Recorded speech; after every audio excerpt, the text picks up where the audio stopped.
Magandang gabi at welcome sa On The Record, an in-depth interview show ng I24 News English.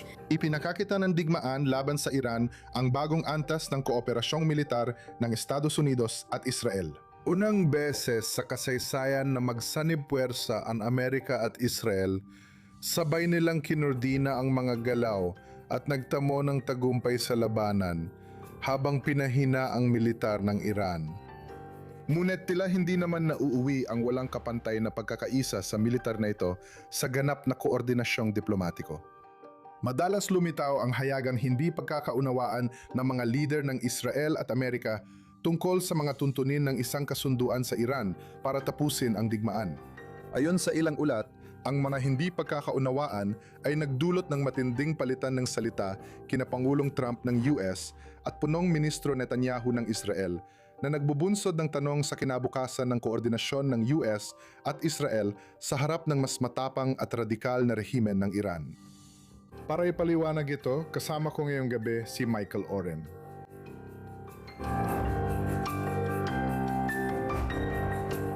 Si Oren ay naging embahador ng Israel sa Estados Unidos mula 2009 hanggang 2013. Pagbalik mula Washington, si Oren ay nahalal sa Knesset, parlamento ng Israel, para sa partidong Kulanu noong 2015. Naging ministro rin siya sa opisina ng punong ministro. Ambassador Oren, salamat sa pagsama mo sa akin ngayong gabi. Ikinagagalak ko makasama ka, Ariel. Gusto kong simulan ito sa pamamagitan ng pagpaparinig sa iyo ng isang kamakailang pahayag ni US Vice President J.D. Vance, kung saan binatikos niya ang mga miyembro ng gabinete ng Israel dahil sa kanilang pagpuna sa MOU kasama ang Iran. Tingnan natin ito. Si Donald J. Trump lang ang tanging pinuno ng Estado sa buong mundo na may simpatya sa bansang Israel sa mga oras na ito.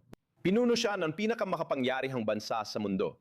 Kung ako ay nasa gabinete ng pamahalaan ng Israel, baka hindi ko atakihin ang tanging makapangyarihang kalyado na natitira ako sa buong mundo. Ang pangalawang mensahe ko sa ilang miyembro ng gabinete, si Bibi ay hindi sumunod dito. Para sa mga miyembro ng gabinete ng Israel na umaatake sa Pangulo ng US, may isa pa akong sasabihin. Sa nakalipas na 3 buwan, 2 ng mga sandatang depensibo na nagprotekta sa inyong bayan ay ginawa ng mga Amerikano at binayaran ng buwis ng mga mamamayang Amerikano. Ang problema para sa Israel ay hindi si Donald J. Trump. Ang sinumang nasa Israel na akalay ang US President, ang pinakamalaking problema nila ay dapat magising at harapin ang tunay na sitwasyon ng bansa.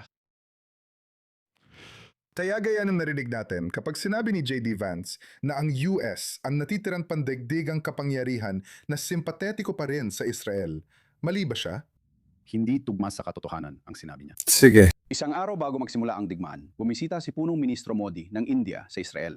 Alam niyang may digmaan na paparating. Ito ay bansang 4 na beses mas malaki sa Estados Unidos at posibleng mangguna sa ekonomiya ngayong siglo. Kaya sa totoo lang, mali siya sa pakiramdam niyang hindi makatarungan ang mga ministro sa pagpuna sa Pangulo ng Estados Unidos. At ang Pangulo ng Estados Unidos ay tiyak na hanggang sa isang punto ay naging pinakamalapit na kaibigan natin sa White House. Maaari kong maglaan ng kalahating oras sa pagtalakay ng mga nagawa niya para sa Israel. Tulad ng pagkilala sa nagkakaisang Jerusalem bilang kabisera at pakikipaglaban sa amin sa Operasyon Epic Fury.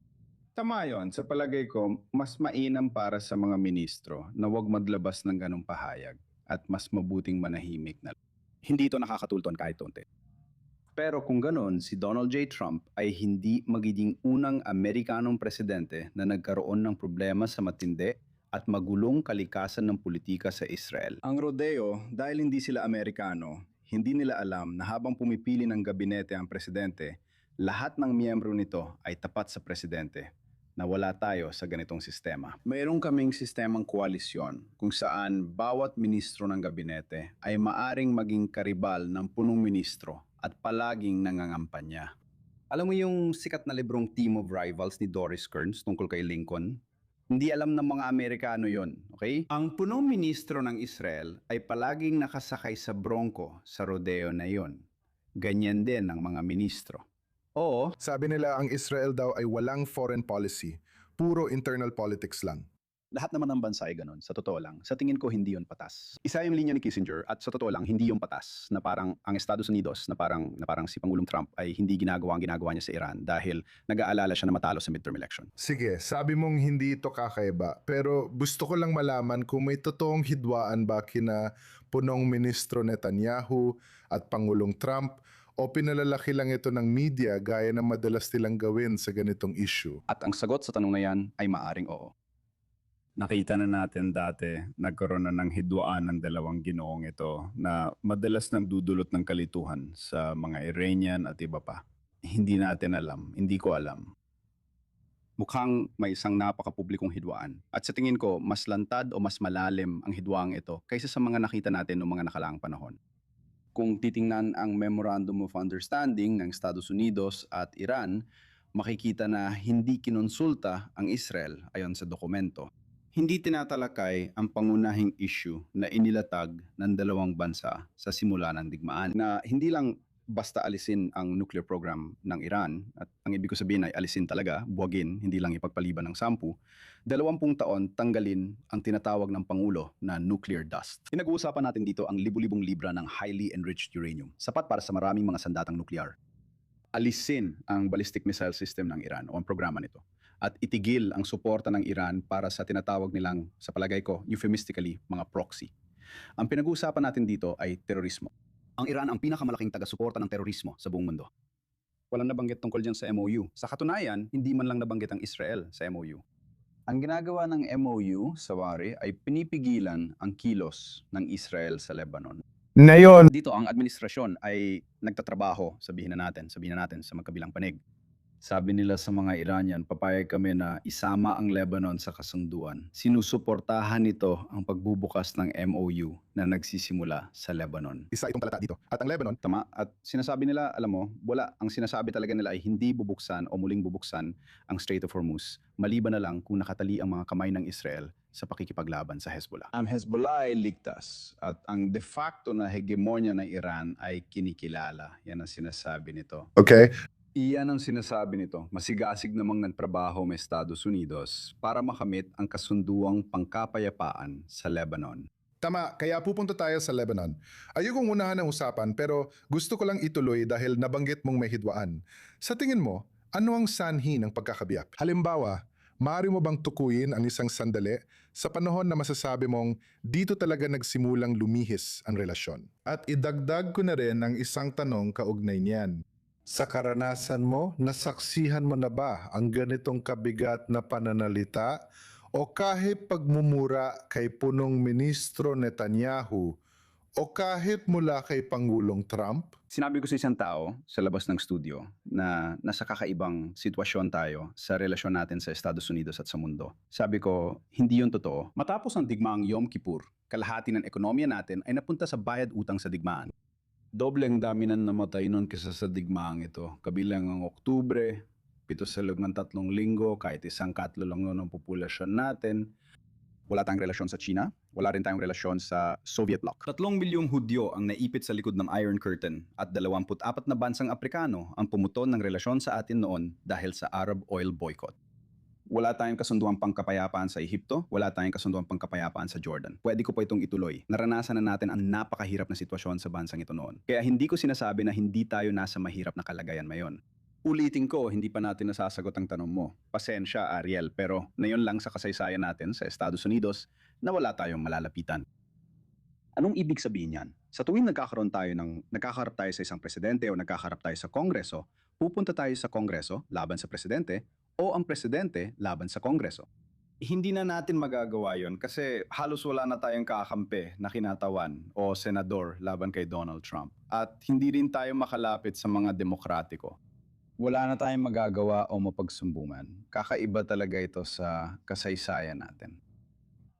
Gusto ko ring banggitin ang isa pang sinabi ng Vice Presidente na hindi lang nabanggit dito.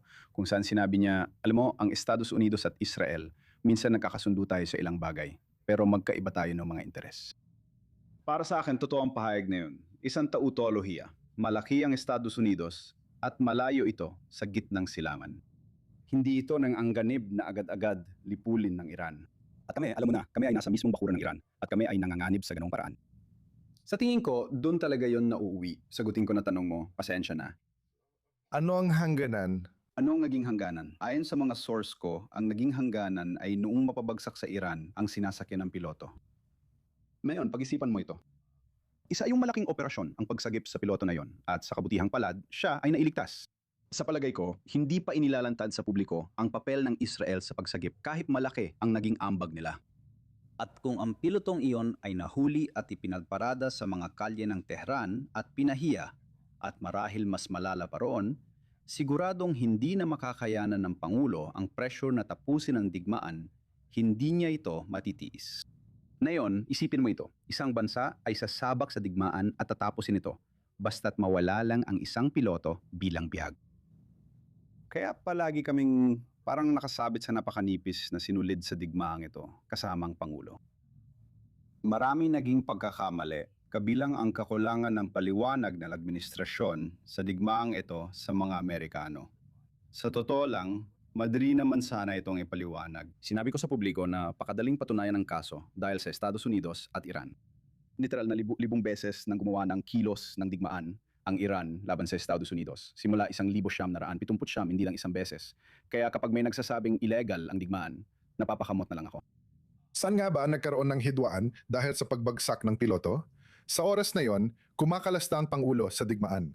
Gusto na niyang kumalas sa digmaan. Dahil sa insidenteng yon, well, Sa tingin ko, ipinakita nito yon. Ipinakita kung gaano kanipis ang linya. At kasali kami ron. Lubos kaming kasali. Kasali pa rin kami ngayon. Kung muli niyo sisimula ng digmaan ngayon, lubos kaming sasali. Hindi sasangayon ng mga Amerikano, pero siguradong susuporta ang mga Israeli. Kaya nagkaroon ng pagkakaiba ng interes. Hindi ko alam kung akala ng Pangulo ay magiging gaya ito ng mabilisang operasyon kay Maduro sa Venezuela. May iba na sinisisi si Netanyahu sa paratang pero hindi natin mapapatunayan ito. May lumabas na naratibo sa New York Times na sina Netanyahu at Mossad ang nagkumbinsi kay Trump na madali lang ang operasyong ito at mabilis na babagsak ang rehime ng Iran.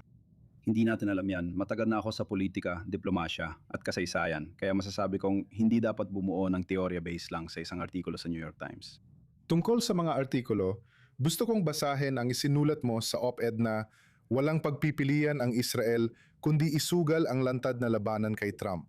Dito, isinulat mo, kapag sinuway man Israel ang White House at pumasok sa digmaan, nirerespeto tayo ng Amerika.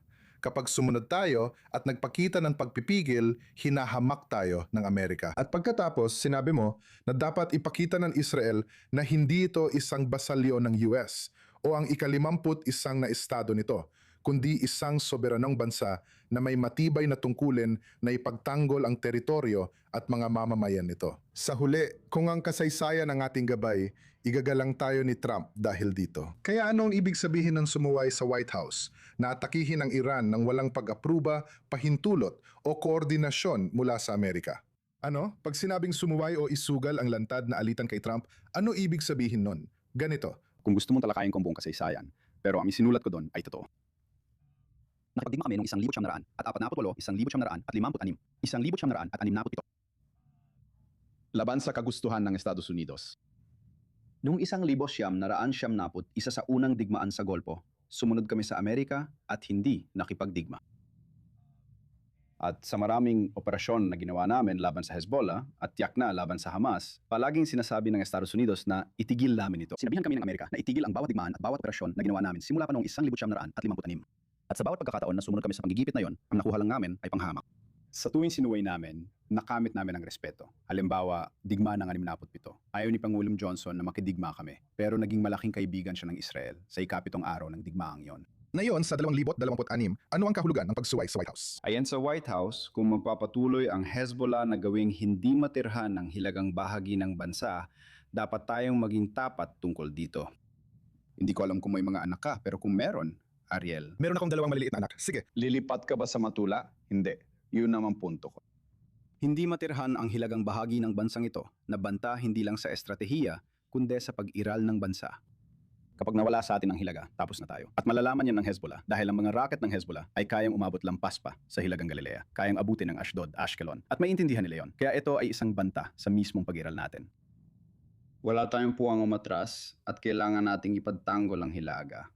Ayon sa MOU, Tiyak itong hahantong sa pagtatalo sa administrasyon ni Trump na nangyari na nga. Ayon sa mga ulat, gumamit ng iba't ibang mura ang Pangulo para sigawan si Netanyahu dahil sa tuloy-tuloy na pambubumba sa Dahiye, punong tanggapan ng Hezbollah sa Beirut. Wala kang ibang pagpipilian.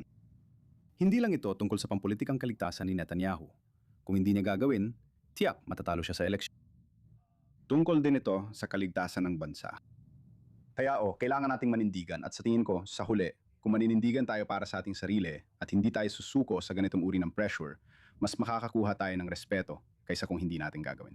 Ibig bang sabihin nito ay bobombahin ang Iran kapag sa tingin ng Israel ay nararapat, kahit ano pa ang posisyon ng Washington? Sa palagay ko, pasensya ka na, bata ka pa kasi. Baka di mo na maalala ang Dirty Harry movies ni Clint Eastwood nung dekada 70. Alam ko ang tungkol doon. May sikat siyang linya na sinasabi niya sa kontrabida, sige, kalabitin mo ang gatilyo. Make my day. Make my day. Sinasabi ko yan sa mga Iranian. Kung magpapatuloy ang Hezbollah sa pagpapakawala ng mga rocket at mga optic cable drone sa Galilea, hindi natin ipadadala ang ating tropa doon. Wala tayong ibang opsyon kundi tumugon ng matindi. Kung pagkatapos ay mapapakawala ng mga misil ang Iran sa atin, yon ang magiging pagkakataon natin para gawin ang mga bagay na hindi natin nagawa noong digmaan. Sige. Kaya ikaw, mukhang matindi na yon. Sige. Eksakto. Pero, sinasabi ko, hindi ito pampulitikang posisyon. Hindi ito estratehikong pagsusuri, kundi realidad ng Israel. Kaya't ipagtatanggol ng Israel ang sarili nito anuman ang mangyari. Dahil tungkol ito sa pag-iral ng Estado. Tama, literal na pag-iral ng Estado ito.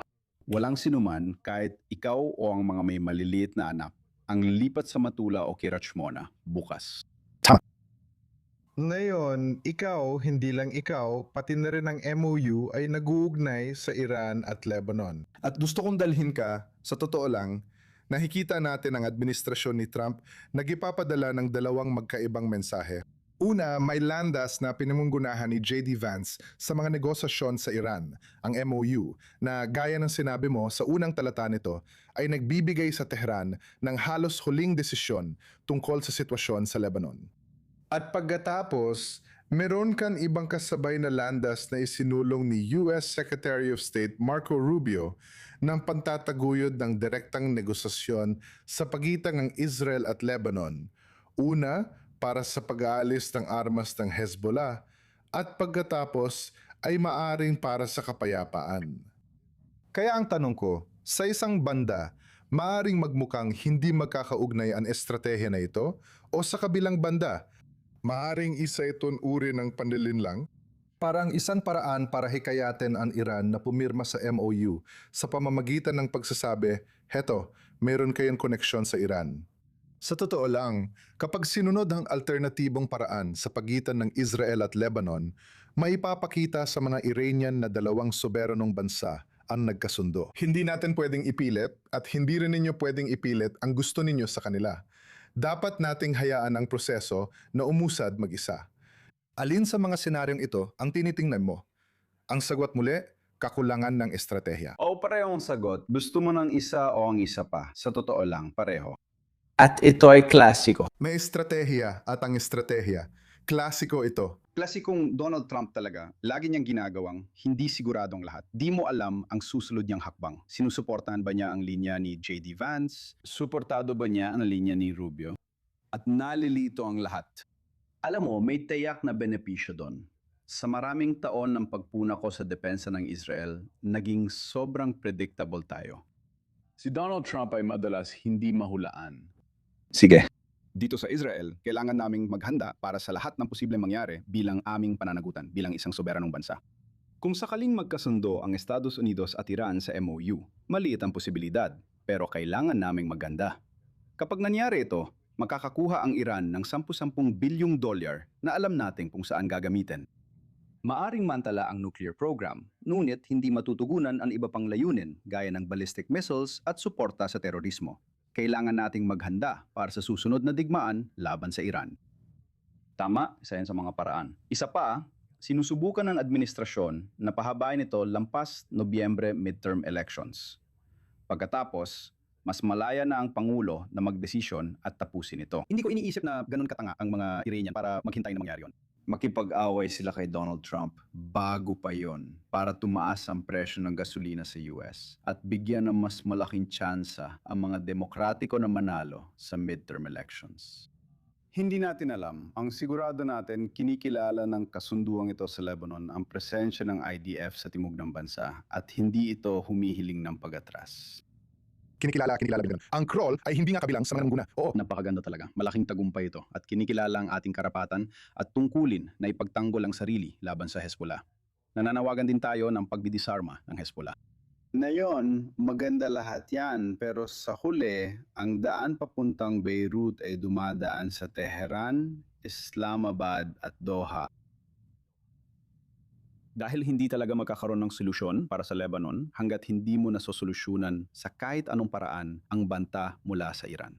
Dahil hindi mapapadala ng sundalo ang Estados Unidos sa Lebanon para ipatupad ang pagdidisarma ng Hezbollah, hindi rin gagawin ng Israel yan. Ganoon ako katanda, nasa labanan ng Beirut ako noong 1982 at 82, inaangkin kong ako ang unang sundalong pumasok sa Beirut noon. Ano na ang nangyayari sa lungsod na yon?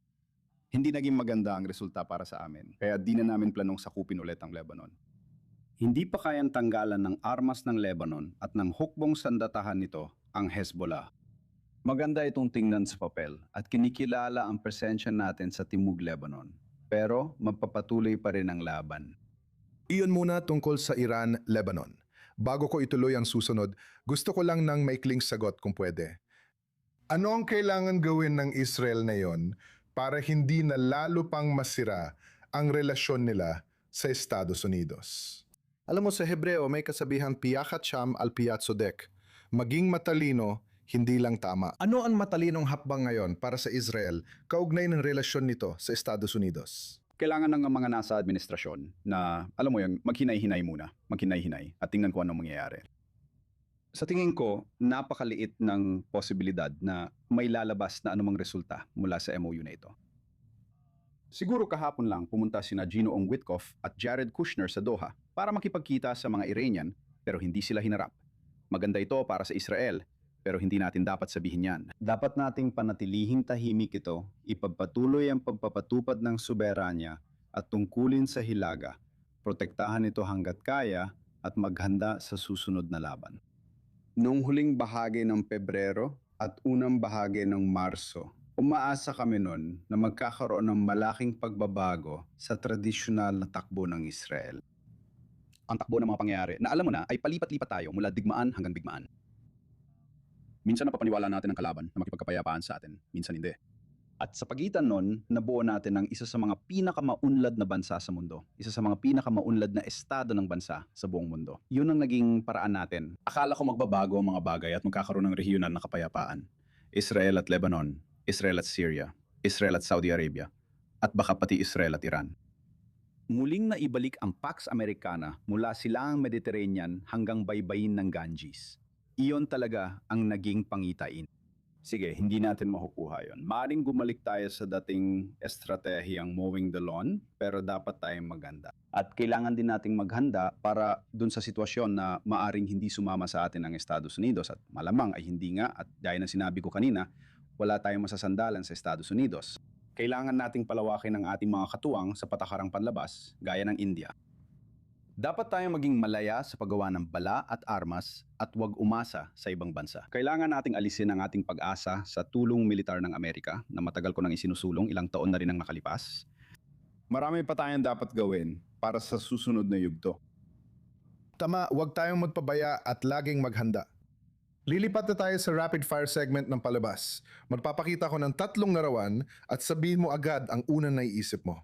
Una, kalihim ng estado ng US, Marco Rubio. Magaling na tao. Magalas kaming magtrabaho ng magkasama. Sa tingin ko, may potensyal siya maging presidente. Sa tingin ko, makakakuha siya ng malaking suporta mula sa Partidong Republikano at komunidad ng mga Judiyong Amerikano. Isa siyang Latino at maaring maging unang Latino na presidente ng Amerika. Sige, may oras pa bago yan mangyari. Interesante, lipat tayo sa susunod na larawan. Ang Emir ng Qatar, si Sheikh Tamim bin Hamad Al Thani. Sa isang punto, kailangan talagang magkaroon ng kaparusahan ang Qatar. na nilalaro nito ang magkabilang panig. Alam mo yung bilang tagapamagitan, bilang nabibigay ng malalaking eroplano kay Pangulong Trump. Isa rin itong pangunahing taga-suporta ng terorismo. Isa itong bansa na gumastos ng bilyong dolyar para lasunin ang Estados Unidos laban sa Israel at ang mga kabataan Amerikano laban sa sarili nilang bansa. At ito si Mohammed bin Salman, ang koronang prinsipe ng Saudi. Alam mo, medyo nadismaya ako. Masasabi kong nadismaya ako. Alam mo, sa bisperas ng digmaan, ito ay nung Oktubre 1, 2023. May totoong posibilidad ng kasunduan sa kapayapaan sa pagitan ng Saudi at Israel. Sinabi niya sa Fox News, araw-araw mas lumalapit tayo. Alam ko mula sa mga kakilala ko sa Washington na totoo ito. Akala nila anumang oras ay mapipirmahan na natin ang kasunduan. May tanong tungkol sa usapan sa landas patungo sa Estadong Palestino at pabor ako sa tinatawag nating P na salita. Ang landas ay parang graba lang, hindi ibig sabihin may totoong patutunguhan. Hindi sila nga, alam nila na ang isang Estadong Palestino sa ilalim ng Hamas ay maaaring mapabagsak sa kalahati ng mundo.